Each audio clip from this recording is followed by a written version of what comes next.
Hi எல்லோருக்கும் வணக்கம். Welcome to Vijith view. So அந்த வீடியோவில் நம்ம இன்றைக்கி ட்ரெண்டிங்கான டாபிக்ஸ் பற்றி கண்டிப்பாக டிஸ்கஸ் பண்ண போகிறோம். ஸோ வீடியோக்குள்ளே போகிறதுக்கு முன்னாடி நம்ம சேனலுக்கு நீங்கள் புதுசாக இருந்தீங்க அப்படின்னா கண்டிப்பாக சப்ஸ்கிரைப் பண்ணிக்கோங்க. வீடியோ மறக்காமல் ஒரு லைக் பண்ணிக்கோங்க. இப்போ நம்ம வீடியோக்குள்ளே போகலாம். ஸோ இன்றைக்கி வந்து பார்த்தீங்கன்னா சாத்தான்குளம் ஒரு மிகப்பெரிய ஒரு கேஸ் அப்படின்னு சொல்லலாம். கிட்டத்தட்ட ஒரு லாக்அப் டெத் அப்படின்னு சொல்லிட்டு ஒரு விஷயம் வந்து பயங்கரமாக ஒரு ட்ரெண்டிங் ஆகிறதுக்கான முதல் கேஸே வந்து அதுதான் அப்படிங்கிறது தான். ஏன்னா அது வரைக்கும் இது மாதிரி நடக்குமா அப்படின்றதெல்லாம் வந்து இருந்தது. ஆனால் அந்த சம்பவம் நடந்த பிறகு அதுக்கடுத்து நிறைய சம்பவங்கள் நடக்குது. பட் அதில் கொடுக்கக்கூடிய தண்டனை அப்படிங்கிறது வந்து பார்த்தீங்க அப்படின்னா எல்லாத்துக்குமே வந்து ஒரு பயம் பொருத்தணும். கண்டிப்பாக அடுத்து ஒருத்தனை அடிக்கணும்னு நினைச்சானா அடிக்கக்கூடாது அப்படின்ற மாதிரி வந்து தீர்ப்பு இருக்கும் அப்படின்னு சொல்லி பார்த்தா, இப்போ அந்த 9 போலீஸாரையும் தப்பிக்க வைக்கிறதுக்காக இந்த மாதிரி சில விஷயங்கள் பண்ணுறீங்களா அப்படின்ற மாதிரியான ஒரு தகவல் கிடைச்சிருக்கு. ஸோ அதை பற்றி இந்த வீடியோவில் பார்க்க போகிறோம். இன்றைக்கி சாத்தான்குளத்தை பற்றி ஒரு தீர்ப்பு இன்னைக்கு வெளியே இருக்குது பார்த்தீங்களா இல்லையா? அது என்ன அப்படிங்கிறதை பற்றி விலாவாரியாக பார்க்க போகிறோம். அது மட்டும் இல்லாமல் அது ஒரு டாப்பிக்கு. அடுத்து விளாத்திக்குளம் மாணவி மரணம் அடைஞ்சாங்கல்ல, அதில் கொடூர கொலை வந்து செஞ்சான் அப்படிங்கிறது எல்லாத்துக்குமே தெரிஞ்ச விஷயம்தான். ஆனால் இப்போது நிறையா டிஸ்கஷன்ஸ் வந்து போயிட்டுருக்கு. இது என்ன உண்மையாப்பா இல்லை வேற வேணா ஜோடிச்சிட்டாங்களா குற்றவாளி அப்படின்ற மாதிரிலாம் வந்து பேசிகிட்டு இருக்காங்க. அது ஒரு விவாதம் மாதிரி போயிட்டு இருக்கு. அதில் என்ன உண்மைத்தன்மை அப்படின்ற சின்ன கிளாரிட்டி.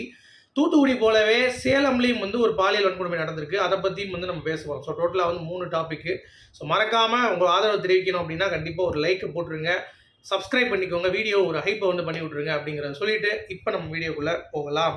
ஸோ இன்றைக்கி வந்து பார்த்தீங்கன்னா சாத்தான்குளம் இஷ்யூ தான் வந்து பயங்கரமான ஒரு ட்ரெண்டிங்காக போயிட்டுருக்கு. அதில் 9 போலீஸாருக்கு என்ன தண்டனை கொடுக்க போகிறாங்க அப்படின்ற மாதிரி தான் எல்லாரும் வந்து இன்றைக்கி ஆவலாக பார்த்துட்டு இருந்தாங்க. நிறைய பேர் ஃபாலோ பண்ணிட்டு இருந்தாங்க. திடீர்னு வந்து 4 மணிக்கு தீர்ப்பு அப்படின்னு சொல்லிட்டு இருந்தாங்க. அடுத்து கொஞ்சம் கொஞ்சமாக வந்து 5 மணி ஆச்சு, 5:30 ஆச்சு. அதுக்கடுத்து கிட்டத்தட்ட 400 பக்கங்களுக்கு தீர்ப்பு வந்து நீதிபதி வாசிச்சிருக்காரு. 1 மணி நேரம் வந்து டைம் எடுத்திருக்காரு அப்படிங்கிறது பார்க்க முடியுது. இது 2020 போடப்பட்ட ஒரு வழக்கு அப்படின்னு சொல்கிறாங்க. கிட்டத்தட்ட 6 வருடம் ஆயிடுச்சு. 6 வருடம் கிடைத்து இப்போ தான் அந்த நீதிபதிகள் கண்டுபிடிக்கிறாங்க குற்றவாளிகள் இவர்கள் தான், இந்த 9 போலீஸார்கள் தான். ஏன்னா இவங்க தான் வந்து அடிச்சிருக்காங்க அப்படின்றது. அட பாவிகளா, இதை கண்டுபிடிக்கிறதுக்கே உள்ளர் ஆயிருக்கா அப்படின்ற மாதிரி தான் இருக்குது. அதாவது நம்மளுடைய சட்டத்தை தான் நம்ம குறை சொல்லணும்னு நினைக்கிறேன். ஏன்னா டக்குன்னு ஏதாவது ஒரு ஹோல்ஸில் வந்து பார்த்தீங்கன்னா வெளியே வந்துடுறாங்க.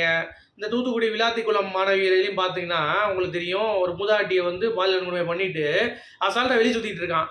ஸோ அப்படி இருக்கும் பொழுது நமக்கு வந்து நம்பகத்தன்மை அப்படிங்கிறது குறைஞ்சிக்கிட்டே இருக்குது. ஓகேவா? இப்போ பாருங்கள், 6 வருஷம் கழிச்சு தீர்ப்பு வெளியே இருக்குது அப்படிங்கிறது தான். அது எப்படி வெளியே இருக்குது அப்படின்னா மார்ச் 30 ஒத்தி வச்சுருக்காங்க.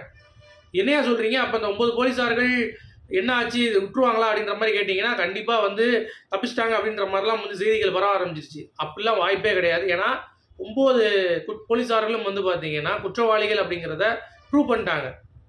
ஏன்னா உள்ளே வந்து அவங்க உள்ளே போகும் பொழுது அவங்களுக்கு ஒரு காயமும் இல்லை.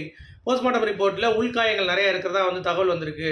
அதனால் வெளியே வந்து அந்த ரத்தக்கரை படித்த சட்டையாக இருக்கட்டும், அவங்க அந்த குப்பையில் போட சொல்லி உணவினர்கள்கிட்ட குப்பையில் போட சொல்லியிருக்காங்க. அந்த காட்சிகள்லாம் வந்து பார்த்துட்டு சிசிடிவி காட்சிகளாக இருக்கட்டும், அப்புறம் ஆடையில் ரத்தமாக இருக்கட்டும், இதெல்லாம் வந்து மேலும் மேலும் அவங்களுக்கு வந்து அந்த ஆதாரங்களை வலுப்படுத்தியது. அது மட்டும் இல்லாமல் 8 மணிலேருந்து காலையில் கிட்டத்தட்ட 1 மணி வரைக்கும் 3 மணி வரைக்கும், நைட் 8 மணிலேருந்து மார்னிங் 3 மணி வரைக்கும் வந்து பார்த்தீங்கன்னா அடித்து ஜெயராஜையும் பென்னிக்ஸையும் வந்து, அதாவது எப்படி சொல்கிறது, ஒருத்தன் ஜிக்கியிருக்கான் வடிவேல் காமெடியில் சொல்லுவாங்கல்ல, மச்சான் ஒருத்தன் ஜிக்கியிருக்கானா வந்து அடிப்போம், அடித்து பழகலாம் அப்படின்ற மாதிரி அந்த மாதிரி சொல்லி அடிச்சிருக்காங்க அப்படிங்கிறது தான். அதாவது ஒரு காமெடியாகவே ஒரு கொடூர கொலையை வந்து பண்ணியிருக்காங்க அப்படிங்கிறது பார்க்க முடியுது. இதுக்கு அடுத்து நிறைய விஷயங்கள் நடந்திருக்கு. அதாவது அஜித்குமார் கேஸ் இருக்குது, ஆகாஷ் கேஸ் இருக்குது. இதுக்கெல்லாம் வந்து என்ன வரப்போகுதுன்னு தெரில. ஆனால் அதுக்கெல்லாம் வந்து இதுதான் முதலாக நடந்த ஒரு விஷயம்.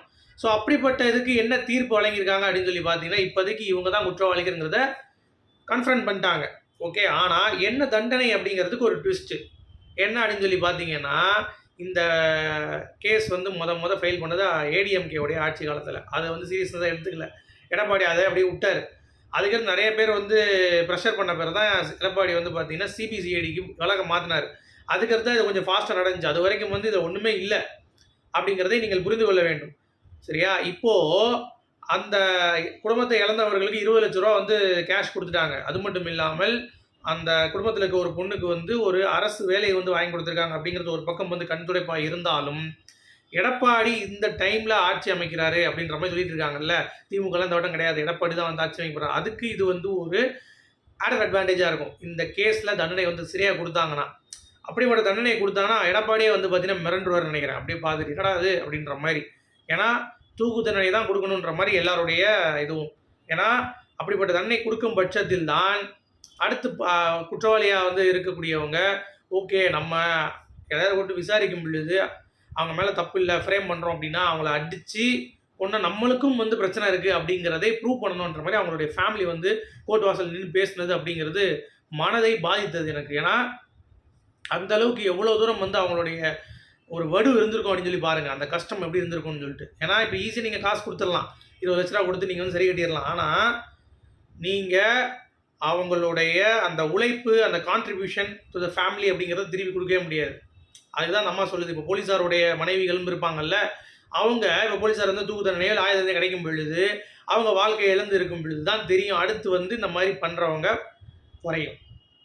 பண்ண மாட்டாங்க. ஐய்யயோ! அடிச்சாங்கன்னா நம்மள தூக்கிருவாய்ங்க அப்படின்றத பயந்துட்டு தண்டனைகள் குறையும். ஆனா எந்த தண்டனை குடுக்க போறாங்க அப்படிங்கிறது தெரியல. ஒருவேள இந்த 1 வாரம் நீதிபதி ஏதாவது இது பண்ணி, பேசி அந்த ஒரு இது ஏன்னா குற்றவாளின்னு நிரூபணம் ஆன பிறகு எதுக்கு தண்டனைய தள்ளி வைக்கிறீங்க 1 வாரம் அப்படிங்கிறது புரியல. ஸோ சட்டத்தில வந்து இந்த மாரி ஓட்டைகள் இருக்கிறனால தான், அந்த 1 வாரத்த என்ன பண்ணுவாய்ங்க? ஏதாவது பண்ணி ஏதாவது கொண்டு வர முடியுமா? அப்படின்ற மாரி வந்து தப்பிக்கிறதுக்கு ஏதாவது பிளான் போட்டா என்ன பண்ணுவீங்க? அப்படிங்கிற மாரி தான் நமக்கு தோணுது. ஸோ கண்டிப்பாக என்ன பொறுத்தவரைக்கும் ஆயுள் தண்டனை தான் குடுக்கணும். மரண தண்டனை கூட டக்குன்னு முடிஞ்சிரும். ஆனா ஆயுள் தண்டனை வந்து அவங்க செஞ்ச பாவத்த டெய்லி போலீஸா இருந்து, போலீஸ்காரங்களா இருந்து, போலீஸ் ஸ்டேஷன்லயே கிட்டத்தட்ட ஆயுள் தண்டனை பெற்றிருக்குங்க அப்படிங்கிறதெல்லாம் யோசிச்சு பாருங்க. எவ்வளோ ஒரு கொடுமையா இருக்கும். அத அனுபவிச்சா தான் தெரியும். அவங்களுடைய வலி என்ன அப்படிங்கிறத, அந்த தீர்ப்பு என்ன அப்படிங்கிறத பார்த்துட்டு நான் வந்து கண்டிப்பா அப்டேட் பண்றேன். ஓகே. ஆனா, எதுல ரொம்ப ஸ்ட்ராங்கா இவங்க நம்பியிருக்காங்கன்னா, இந்த கேஸ் வந்து இந்த ரத்தம் படிந்த கரையுடைய ஆடைய குப்பை தொட்டியில போட சொல்லி முறையீடுகள் கொடுத்த சிசிடிவிய பார்த்து தான் முடிவு பண்ணியிருக்காங்க அப்படிங்கிறது பார்க்க முடியுது. அடுத்து, சேலம் பாலியல் வன்கொடுமை நடந்துச்சு தெரியுமா? சதீஷ்னு ஒருத்தர் நேத்து நம்ம பேசியிருந்தோம். அந்த கேஸ்ல வந்து திடுக்கிடும் தகவல் வந்திருக்கு. என்ன அப்படின்னா, அந்த பொண்ணு தனியா இருக்கும்போது இந்த சதீஷ்ன்றவன் போயிருக்கான். அவனுக்கு ஏற்கனவே ஒரு கல்யாணம் ஆகி 2 குழந்தைங்க இருக்காங்க. ஸோ உள்ள போனவன் வந்து பார்த்தீங்கன்னா என்ன பண்ணியிருக்கான் அப்படின்னா, அந்த பொண்ணுக்கு தவறா நடந்துக்கிறான். அவங்க பெரியப்பா பார்த்துட்டாரு. பெரியப்பா பார்த்துட்டு அந்த பொண்ணையும் திட்டிருக்காரு, இவனையும் திட்டிருக்காரு. எதுக்கு அந்த பொண்ண திட்டினார் அப்படிங்கிறது தெரியல. ஓகேங்களா? அதனால அந்த பொண்ணு வந்து இப்படி திட்டிட்டாங்களே அப்படின்னு சொல்லிட்டு நமக்கு கஷ்டமாயிருச்சுன்னு சொல்லிட்டு உடனே தூக்குல தொங்கிட்டாங்களாம். அவர் ஹாஸ்பிட்டல் எடுத்துட்டு போற வழியில அவங்க இறந்துருக்காங்க. இவன் சிக்கிட்டான். சதீஷ போட்டு பொளந்துருக்காய்ங்க அப்படிங்கிறது பார்க்க முடியுது. ஸோ எப்படிலாம் இருக்காய்ங்கன்னு பாருங்களேன்.